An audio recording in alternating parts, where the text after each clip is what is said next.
what do you make sort of his power? Because you fought obviously Ngannou twice, you fought Derek Lewis. Like, how would you rate his power? Would you say it's behind that, or would you say it's on par? I think those guys are exceptional heavy hitters. I think he's your standard heavy hitting heavyweight. There's a lot of them. There's been a lot of, like, it's almost a prerequisite of the heavyweight division. Almost like speed is a requisite for the flyweight division. Have you ever heard of a slow flyweight? No. Have you ever heard of a weak heavyweight? Yeah. Not really. So I think he hits hard. We all do. But I don't think he's Mark Hunt or Ngannou. No. He might be on par with a Derek Lewis, but I put Derek Lewis behind Hunt and Ngannou. Yeah. Okay, that makes sense. And what about experience? I mean, you've pretty much fought everyone in the division for the most part. I mean, there's maybe a few names that you haven't competed against, but if you look at his last 2 wins, they're good wins. But also, Lewis is probably not the same Lewis you fought. Tai Tuivasa, got finished not that long before he finished him. He came out early. He was compromised, and I find it really strange that no one brings that up. Like, it was a bad idea for him to come back within the same year. Because when I got knocked out by Derek, I was out for 8 months, and that was my decision. I wanted to be fully healthy. Because then that next fight I had, Jorginho, he hits me with that flying knee. If I wasn't fully healthy, maybe he puts me out with that.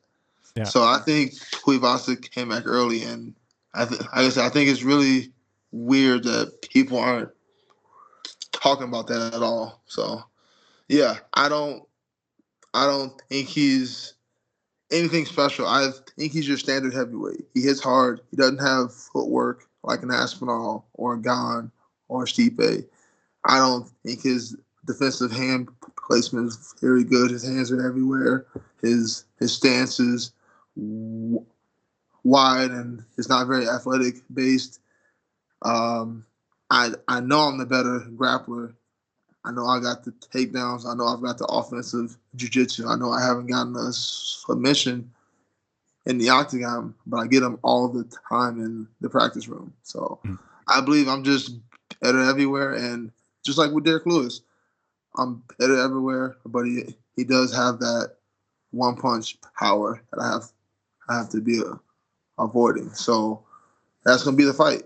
Me picking and popping, and me having to watch out for the one punch. And what do you make as well? Again, I know you have a lot of respect for him in the sense that you want to have a full camp, you want to be fully prepared. But I've heard a lot of people talk about future champion and things of that nature, and him, getting a title shot this year. Like, what do you make of that talk as someone who's been in the UFC a lot longer than him? I think it's hype.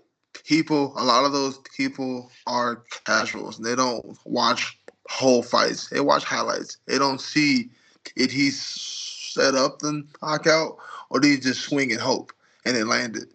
And that's me. I've been in this game for over 10 years now. I understand who's a good striker and who isn't, who has footwork and who doesn't.